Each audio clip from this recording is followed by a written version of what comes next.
Hello friends, welcome back to my channel. आज हम लोग अपना न्यू चैप्टर स्टार्ट कर रहे हैं। चैप्टर का नेम है work, energy and power. Work के बारे में आप लोग जानेंगे आज। तो सबसे पहले हम लोग वर्क की डेफिनेशन कंप्लीट करते हैं। वर्क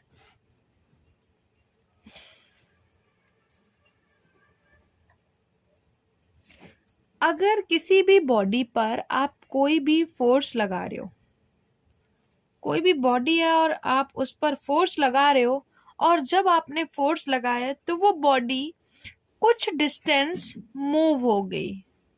मतलब अगर वो बॉडी यहाँ रखी हुई थी तो वो अपनी जगह से हटकर यहाँ पर आ गई है। क्या हुआ? आपने यहाँ से फोर्स लगाया और बॉडी डिस्प्लेस होकर अपनी प्लेस छोड़कर दूसरी जगह आ गई। अगर ऐसा होता है तो ही वर्क डन होगा। आपने यहाँ पे फोर्स लगाया और बॉडी मूव नहीं करी, मीन्स आपके द्वारा जो वर्क हुआ है वो 0 है। तो हम लोग अब इसकी डेफिनेशन पढ़ लेते हैं।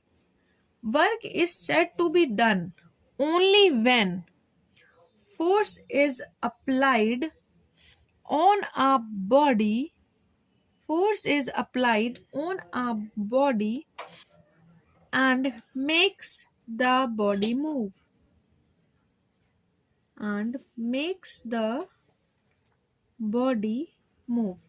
आपने कोई भी फोर्स लगाया और फोर्स लगाने से कोई भी बॉडी अगर मूव कर जाती है तो उसे हम लोग वर्क कहेंगे।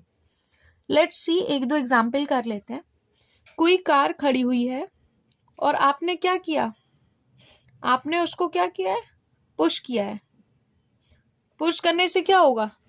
वो गाड़ी आगे बढ़ने लगेगी। आप यहाँ से धक्का लगा रहे हैं, वो गाड़ी आगे बढ़ने लगेगी, मीन्स आपने वर्क किया। लेकिन अगर यहाँ पे कोई वॉल है, दीवार है, और आप यहाँ पे क्या कर रहे हो? पुश कर रहे हो। लेकिन आप पुश कर रहे हो, वो दीवार तो वॉक करने वाली नहीं है, ना आगे मूव करेगी। मीन्स जो आपने वर्क किया वो क्या है? 0 है। तो आप लोग वर्क की डेफिनेशन समझ पाए? Force is applied on a body and it makes the body move. आपने किसी बॉडी पे फोर्स अप्लाई किया और फोर्स अप्लाई करने के वजह से वो मूव करने लगी, और इसी डेफिनेशन को हम लोग वर्क कहते हैं। अब वर्क का फॉर्मूला क्या हो गया? हम लोग अपने मन से नहीं लर्न करेंगे, जो भी लिखा है वही लिख देंगे। आपने क्या किया? फोर्स अप्लाई किया, मतलब फोर्स, और फोर्स अप्लाई करने से बॉडी क्या हो गई? मोशन में आ गई।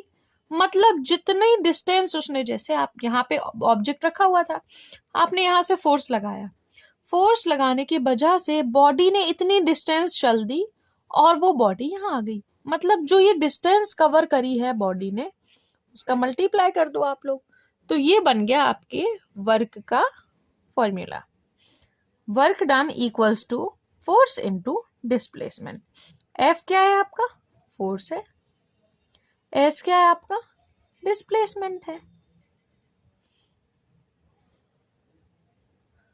वर्क का फॉर्मूला मिल गया, फोर्स इनटू डिस्प्लेसमेंट। अब फोर्स वर्क की यूनिट क्या होगी? तो आप लोगों को फोर्स की यूनिट पहले से पता है। हाँ, उसकी यूनिट होती है न्यूटन, और डिस्प्लेसमेंट की यूनिट होती है मीटर। तो वर्क की यूनिट क्या होगी? Newton metre. लेकिन हम लोग न्यूटन मीटर भी यूज करते हैं, और एक न्यू यूनिट है जिसका नेम है जूल। क्या है? जूल। न्यूटन मीटर को हम लोग जूल भी लिख सकते हैं। अगर आपसे कोई पूछता है what is the unit of work, तो आप लोग जूल भी लिख सकते हैं, न्यूटन मीटर भी लिख सकते हैं, लेकिन जूल ज्यादातर लिखते हैं, इसीलिए हम लोग जूल लिखेंगे। ठीक है। अब एक चीज और, जब आपने फोर्स का टॉपिक पढ़ा होगा तो आपको ये पता होगा कि फोर्स जो है वो वेक्टर क्वांटिटी है। ठीक है। अब वेक्टर क्वांटिटी कैसी होती है और इसमें क्या क्या दो चीजें होती हैं? इसमें दो चीजें होती हैं, वो दोनों क्या क्या होती है ये आपको मुझे बताना है। ठीक है, कमेंट सेक्शन में आप लोग मुझे आंसर देंगे। लेकिन मैं वर्क के बारे में पढ़ा रही हूँ तो वर्क का आंसर कर देती हूँ। जो हमारा वर्क है वो कैसी यूनिट है? वो हमारी स्केलर है, क्वांटिटी है। कैसी क्वांटिटी है? स्केलर क्वांटिटी है। क्यों है स्केलर क्वांटिटी? क्योंकि इसका सिर्फ क्या होता है? मैग्नीट्यूड। क्योंकि इसकी डायरेक्शन नहीं होती। आप यहाँ से फोर्स लगा रहे हो, लेट्स से इस बॉडी में आप यहाँ कार को पीछे से धक्का लगाते हो, तो आपको पता है ना ये आगे मूव करने वाली है, ठीक है। इसलिए ये क्या होगी? इसकी डायरेक्शन बिल्कुल भी नहीं होती। ये क्या होता है? स्केलर क्वांटिटी होती है, ठीक है। तो यहाँ तक मैंने आपको इस वीडियो में कंप्लीट करा दिया। अब नेक्स्ट टॉपिक जो कि हमारा है स्पेशल केसेस। हम वर्क का फॉर्मूला और उसके कुछ स्पेशल केसेस के बारे में पढ़ेंगे कि कब हमारा वर्क 0 हो जाता है। चलिए मैं आपको एक क्वेश्चन देती हूँ, आपको इसमें दिमाग लगाना है। एक कुली है, वो अपने सर पे बहुत सारा सामान रख के क्या कर रहा है? ले जा रहा है। और हमारे साइंस के अकॉर्डिंग जो वो वर्क कर रहा है वो क्या है? 0 है। आप लोगों का क्या ख्याल है इस बारे में? आप लोग मुझे कमेंट करके जरूर बताना, ओके। चलिए मिलते हैं फिर नेक्स्ट वीडियो में। Thanks for watching.